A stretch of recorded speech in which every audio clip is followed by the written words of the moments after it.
The McRib is a food with both a devout following and many detractors. But what is the genesis of the world's most popular fast food chain's most mysterious menu item? And why, oh why, is it not available all the time like the majority of the rest of the McDonald's menu? Important here to the story of the McRib is that barbecue, in the proper sense, is any meat that is slow cooked over indirect heat, usually wood, and not merely meat with barbecue sauce on it. It can take up to 18 hours to turn raw meat into barbecue for it to reach perfection. If brined first, it can take an additional day. That is part of what makes the McRib a surprise. Rib joints usually slow cook. Many places brine it before smoking. Additionally, cooking with wood fire is inherently messy. Barbecue meat is also often hand-butchered. None of this lends itself to a fast food chain that in 2011 had to abandon the idea of using celery root in one of its food items because to offer the item, McDonald's would have to buy all of the world's celery root supply, and there would still not have been enough celery to meet the projected demand. A frequent problem for the restaurant chain that annually serves 1/27 of all restaurant food consumed in the world and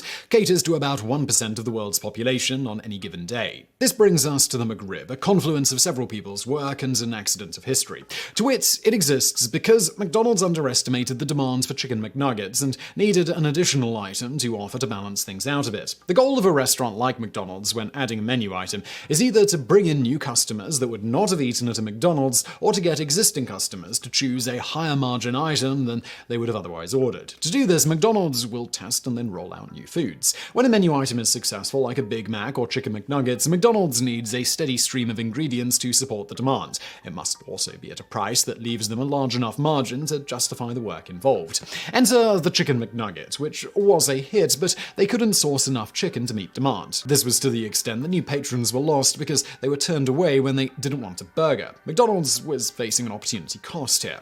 It needed to find an alternative dish that this new group liked or loved as well. To solve this, they turned to their new chief executive, René Arend. René Arend was from Luxembourg, but he trained as a chef in France. Graduating first in his class from Collège Technique Hôtelier de Strasbourg, he was already a noted chef before joining McDonald's. He had cooked in the world's luxury hotels in Europe and the United States, serving movie stars such as Cary Grant or heads of state such as Queen Elizabeth. In addition to the McRib, he also helped introduce the chicken McNugget, breakfast biscuit, salads, and the chicken sandwich. He joined McDonald's because Ray Kroc was a patron at the restaurant he worked at, and Kroc pursued him until he left haute cuisine to join the business and improve the offerings. In attempting to replace Southern barbecue, he had to make it difficult to prepare food and generate something that would be similar enough to attract that crowd, but without all of the time-consuming issues. Although nobody at McDonald's will talk about how he solved the problems, some things can be observed to unravel the mystery. First, traditional Southern barbecue is messy. It wouldn't take too many children or teens eating traditional barbecue to make cleaning a frequent chore at the restaurant. The problem, of course, appears to have been solved by the bun. A little mess might sneak out, but no more than one would get from spilling ketchup from the side of a burger. This also helps to ensure that the food item, like so many others at the chain, can be eaten while on the go. The next problem to solve is how to take the 1 to 2 day task of preparing the foods that a rib shack might use and make it nearly instantly ready. This appears to be solved by making it something a little different. Specifically, observe that the McRib is closer to sausage in concept than a rib. Chef Arend was from Luxembourg, which was once part of the German Confederation and the Holy Roman Empire before that. Sausages are a staple in Germany and German cooking. Indeed, in addition to the traditional hot dog, bratwurst, and knackwurst, well known in the Americas, German cuisine includes over 24 other types of sausage. The McRib isn't a sausage, but isn't that far from one in concept. Sausages are a cured food made of a mixture of ground meat and spices combined with preservatives. They also tend to be slightly irregular in shape. The general description used is not as a sausage, but as a restructured meat product. While that sounds dreadfully industrial, it comes from work by the US Army and its need to feed hundreds of thousands, in some cases millions of soldiers every day. The original process was developed at what is now called the US Army Natick Soldier Systems Center in Natick, Massachusetts.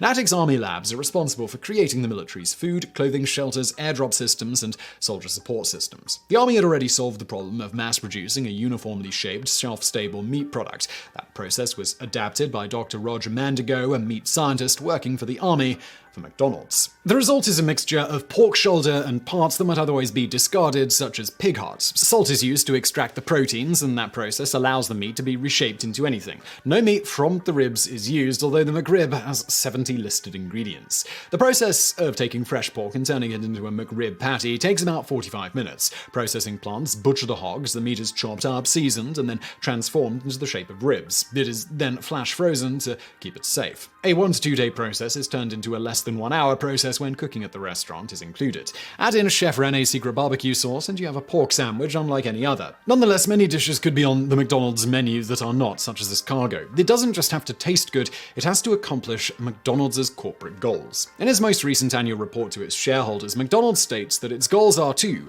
retain existing customers, regain customers that visit less often than they used to, and to convert casual customers to committed customers. Its report says it does so by competing on the basis of price, convenience, service, experience, menu variety, and product quality. Those disclosures provide us with the next clue as to why the McRib appears and then disappears in the American market, but is a constant staple in, for example, the German market. Economists classify markets in a variety of ways. One of those is by measuring how much power a firm has, or at least potentially has, over the price of the goods it sells. To use the phrasing of Warren Buffett, all firms would like to put a moat around their value creation process so that nobody can plunder their customers. Pirates don't just sail on ships, they also live throughout the corporate world. McDonald's leading role in the restaurant industry is secure only to the extent that it can continue to outcompete its peers, who often are capable of being much more nimble given that they don't have the supply chain problems a behemoth like McDonald's has. So McDonald's is never secure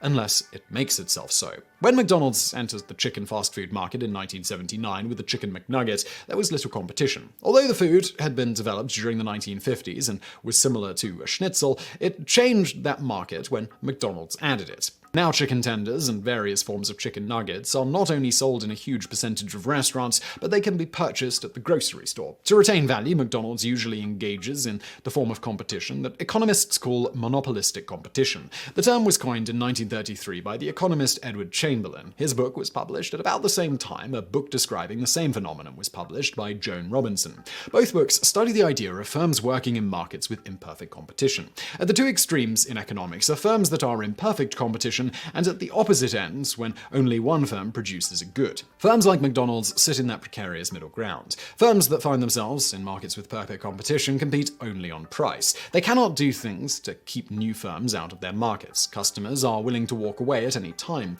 Suppose that for some reason customers are suddenly willing to pay more. In that case, excess profits are made only so long as nobody notices that they could fill the gap by entering into competition with existing firms. Generally, the business world is so competitive that such opportunities to earn excess profits are grabbed quickly. Because of this, firms in perfect competition markets often attempt to create value-added opportunities to escape downright cutthroat competition. For example, dairy farms produce an entirely uniform set of products such as whole milk, skim milk, and so forth. Milk from one farm will more or less taste like milk from another farm, with the caveat that diet can affect the taste. But in practice, price alone tends to determine which milk is bought. Some dairy farmers escape this trap by turning their milk into ice cream for the local market. Farm fresh, homemade, preservative-free ice cream. As long as other local farmers do not enter that market, that farmer will have a monopoly on farm-fresh, homemade ice cream, but not on ice cream itself. That creates a situation where a farmer is able to charge a premium for ice cream that, by nature of being local, typically will also contain fewer costly chemicals than competitors and cutting out just as costly long-distance shipping. While McDonald's would love to become a monopolist, it is probably impossible to count the number of restaurants in the world that sell hamburgers. McDonald's could compete on price, but it would have to sacrifice any excess profits that it could earn if it did. Thus, like the local dairy farmer making ice cream and selling it in a local ice cream stand, McDonald's wants to add value to the customer's experience of their McDonald's burger. McDonald's would be a fool to compete on price alone, and if anything has been shown, McDonald's management is not made up of fools. Instead, McDonald's creates innovations to give its patrons things that other firms can't, or in some cases simply don't. For example, McDonald's is the largest toy distributor in the world, outstripping Hasbro and Mattel. It distributes over 1.5 billion toys per year, with a Happy Meal starting the world's population young on getting accustomed to eating at McDonald's. For example, in 1997, McDonald's sold 100 million Happy Meals in 1 week when they introduced the Teeny Beanie Baby. McDonald's wants you to want to pay it more money than you would for a generic offering, and they use every trick in the book to accomplish this. Indeed, that the McRib has a cult-like following is a clue why it appears and disappears. There used to be a web tracker of McDonald's restaurants offering the McRib so that McRib aficionados could travel to find the sandwich when not locally available. This allowed families a way to plan a family trip to find and eat McRibs, even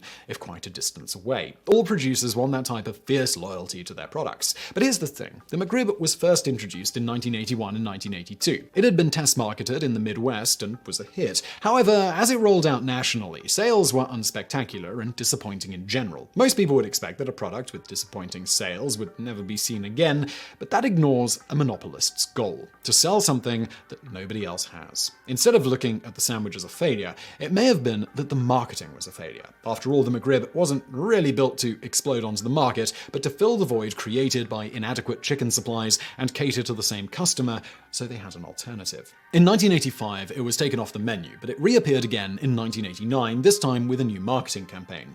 It would appear and disappear roughly annually, each time with a new way to market it. Every time it reintroduced the McRib, McDonald's management learned new things about the patrons that liked and eventually loved their sandwich. And so it was that McDonald's next move was to expand its market by creative product placement. In the summer of 1994, the Flintstones movie came out. Based on the beloved television cartoon, the movie gave McDonald's a way to get the McRib in front of a new generation of possible future customers. By the time the movie came out, 2 generations had watched the Flintstones, either when it first aired or in syndication. When the Flintstones first came out, there were only 3 television networks. The internet did not exist yet. There was nothing similar to a streaming service. It meant that things that happened on television were a nationally shared experience. The Flintstones, the brainchild of William Hanna and Joseph Barbera, was not a kids' show. It was a show made for adults and a parody of the television of the day. No animated show was watched more until The Simpsons came out. In the credits for the original series, the Flintstones family goes to a drive-in theater during the opening credits after Fred gets off work. Drive-ins, now almost extinct, were all over the US in the early 1960s.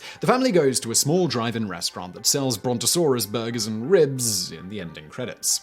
Ordering the ribs, the family waits with the small tray attached to their car. They are brought an order of Bronto ribs that is larger than the vehicle. The waitress, setting the ribs on the tiny tray, ultimately causes the car to tip over, and the show closes until next week. McDonald's teamed up with the movie and turned McDonald's into Rock McDonald's. It brought back the McRib and temporarily offered the Grand Poobah meal. It sold Flintstones toys and glass mugs. Once the promotion ended, McDonald's went back to offering it intermediately and regionally until 2005. Still, it had introduced the meal to kids. In November 2005, McDonald's announced that it would no longer be carrying the McRib and started the McRib Farewell Tour. McDonald's created a petition to save the McRib under an assumed name as Boneless Pig Farmers Association of America.